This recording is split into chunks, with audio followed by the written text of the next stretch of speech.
السلام عليكم هواة ومربين الأزرق العراقي، وياكم محدثكم مربي الأزرق. تاريخ اليوم 5/9/2024. ارتئينا أن نتكلم في هذا اليوم عن حالة هي لا تقل أهمية عن باقي الحالات وخصائص الأزرق العراقي التي يتمتع بها. وفلسفة الأزرق هي مثيرة للجدل بحد ذاتها لكثرة وتعدد الآراء من قبل الأخوة المربين، كل له رأي وكل يدلو بدلوه حسب التجربة اللي خاضها مع طيره اللي هو مقتني. لكن هذا لا يعني على أنه هذه الفكرة أو هذا الرأي هو يعمم بشكل عام، لأنه هو نقل ما حدث في داره في سطحه في طيره. وهناك آراء تقريبا يعني أجمع عليها البعض. فإحنا بشكل وباختصار أنه نتكلم عن هذه المقدمة البسيطة حتى ندخل إلى عمق أو صلب الموضوع. فالطلعة نتكلم هذا اليوم عن الطلعة. بداية أنه الطلعة منين إجت وشلون وليش حصلت الطلعة بالطير. طبعا الآراء أنه البعض يقولون أنه طير حاد يخاف يجي البيت ويخاف يذب على البيت، فيحاول يلجأ حتى يخلص من هذا الموضوع مال الذب على البيت. طبعا رأي محترم. الرأي الآخر أنه يقول حتى يخلص الوقت، هم رأي محترم. لكن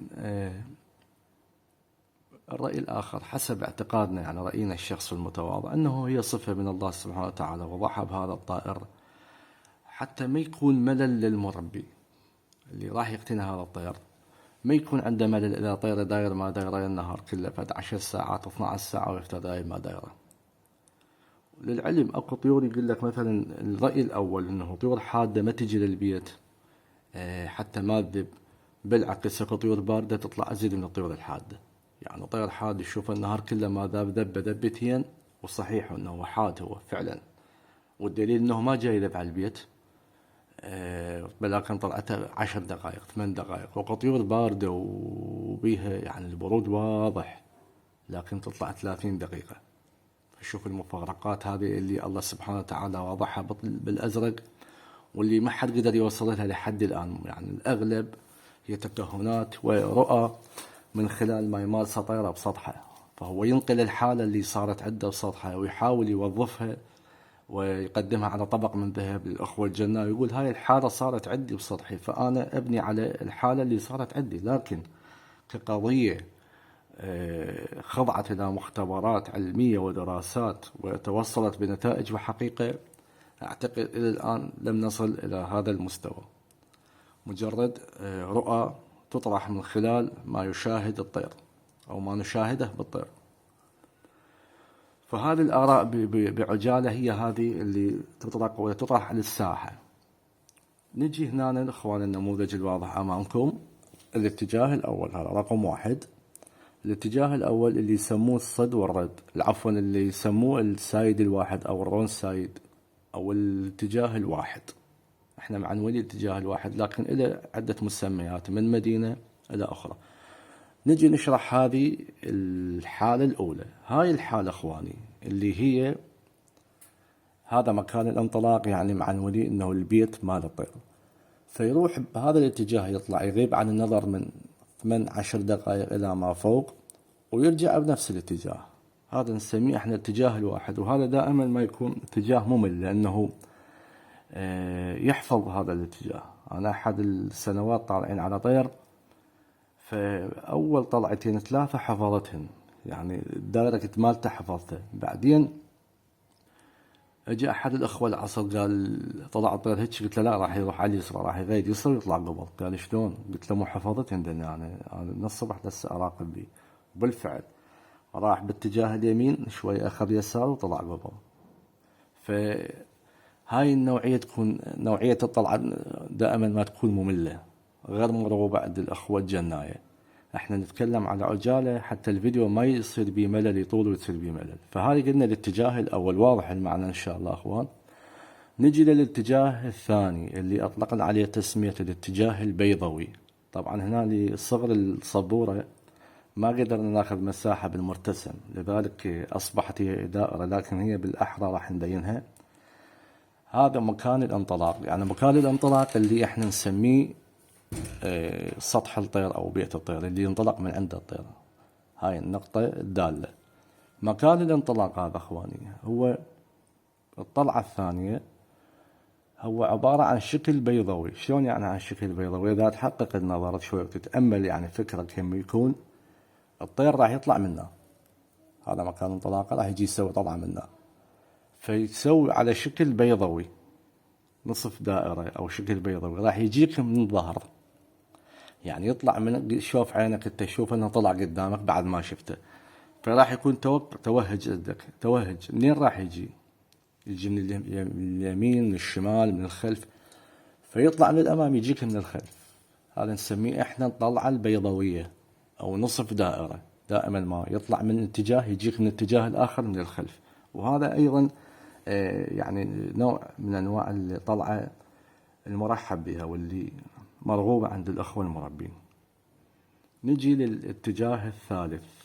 أرجو أنه الاتجاه الأول والثاني صارت معلومة واضحة، الصورة واضحة أنه تبلورت عندكم. الاتجاه الثالث ذو الاتجاهين. شنو هاي ذو الاتجاهين يعني؟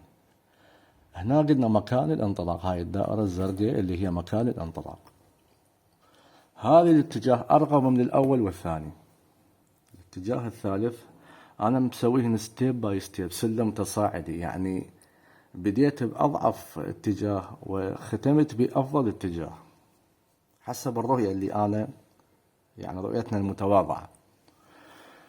الاتجاه الثالث هذا مكان الانطلاق، يطلع مثلا يغيب عن النظر بشكل مستقيم ما تشوفه بعد 10 دقائق 12 إلى آخره، يرجع من نفس الاتجاه هذا، ما يسوي فرة يضرب قوس على البيت، لا يرجع باتجاه مثلا هو طلع على الشمال، يرجع باتجاه الجنوب، أيضا يغيب عن النظر، أيضا يغيب عن النظر، أو يرجع بنفس اتجاه مال الشمال. يعني يسموها بعض الأخوة المربين يقولون على وجهه، ما يسوي ذبة على البيت، ما يدوس بريك، ما يثقل، ما يخفف، ما يعاين براسه، ما يشيل جنيح، على الرغم من وجود الدشها جوا. هذا نسميه انه طير اكثر حدية. اكو طيور مرات تتأثر بالجنح نوعا ما من البرود، يتنوع براسه او يشيل جنح او يصير يعني يجي يم السطح مالته يصير عنده نفور، يحرك بجنحه، يلم جنحه، يصفطه. هذه علامات البرود يعني. لكن هاي الحالة اللي نتكلم بها هي افضل من هذه الحالات في خصائص او في خاصية النقطة الثالثة فقط.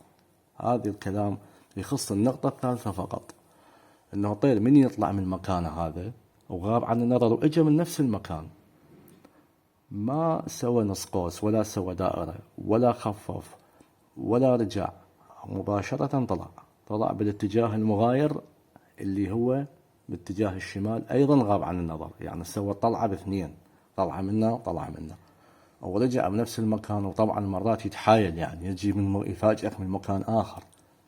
الجناي من يطلع طيره يكون يراقبه من اول ايام البتر.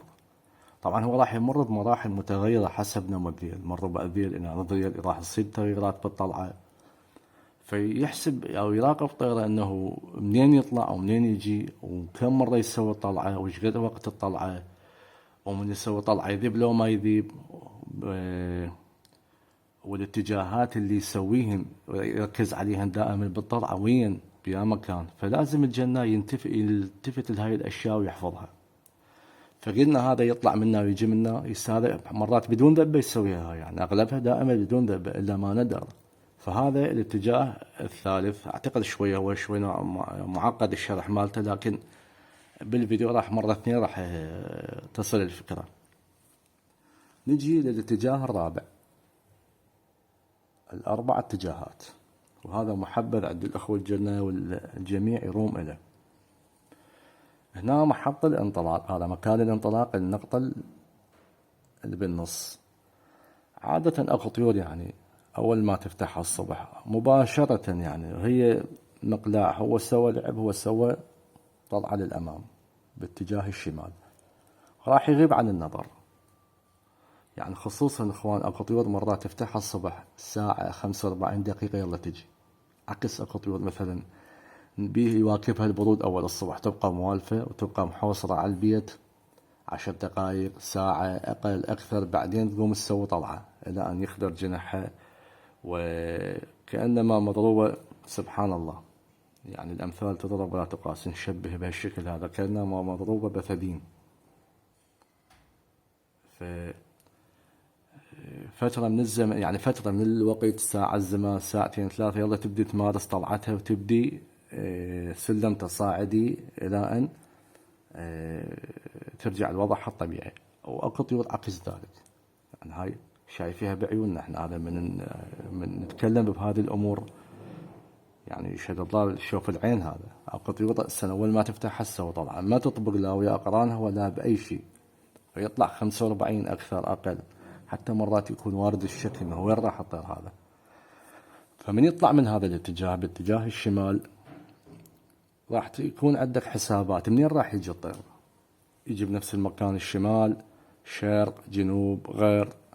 فهذا هو بالاربع اتجاهات، هو تعبير مجازي 4 اتجاهات، هو اكو اكثر من 4 اتجاهات، لكن ما نحب نطرحها على طاولة الحوار حتى ما ندخل في كيد المبالغة.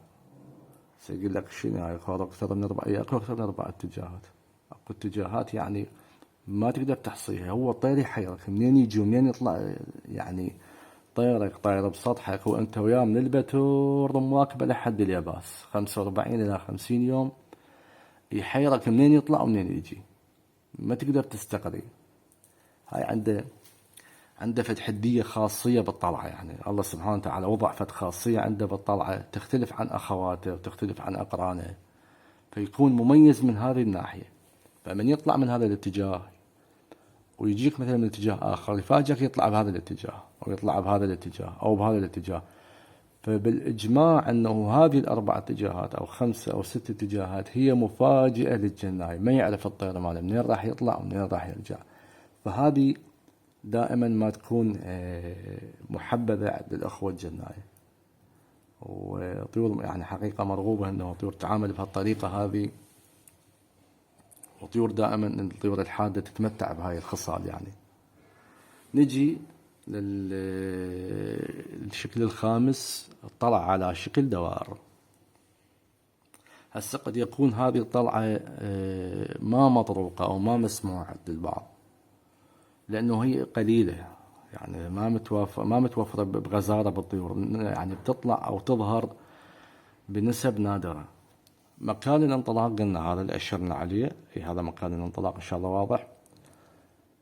يعني اكو طير أنا شفته بعيني، يعني اتصلوا عليه أكثر من شخص ورح شفته، من يطلع مثلا طلع بعد ما شفته ياخذ له مثلا 30 دقيقة 40 دقيقة الطير ما أشوفه، من نطلع مسافة كيلو أكثر أقل تشوفه يضرب دوائر.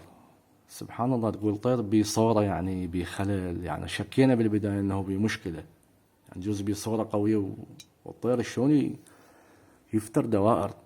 طلعت دوائر حلزوني هالشكل ويبدي يمشي ويطلع ويمارس طلعته بشكل وانسيابية طبيعية، وهاي كررها أكثر من مرة يعني، وهاي تواكبت وياه من النصير فما فوق، بدأت تظهر هاي الحالة عنده إلى أن يبس.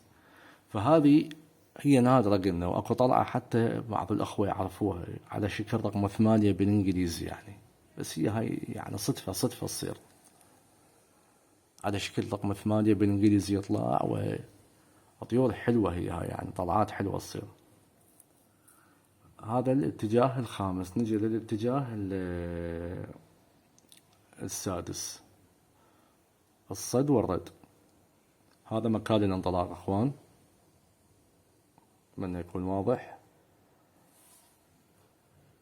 مكان الانطلاق الصد والرد، هذا من افضل يعني اللي يحبذوه الاخوه المربين عندهم افضل طلعه انه الطير يصد ويرد. هذا مكان الانطلاق، سوى طلعه يطلع 30 40 دقيقه، من يجي ما يوصل للبيت، يعني مسافه تشوف العين مثلا فتقول 500 متر أو 600 700 متر. طبعا 700 وراء بالعين، يعني أعتقد 500 وراء بالعين المجردة، أما 700 أنا ما مشيك، بس أنا حساب تخمين 500 متر ترى بالعين المجردة، فيسوي التفاف حول نفسه ويرجع يمارس طلعته بشكل وانسيابية منتظمة.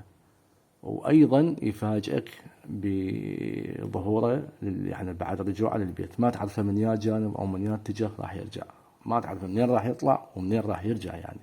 لأنه عملية الصد والرد هاي يمارسها إذا يطير في 10 ساعات 12 ساعة، لأن قليل ما تشوفه على البيت، يعني الطيور مرات 7-8 مرات النهار كله تشوفه.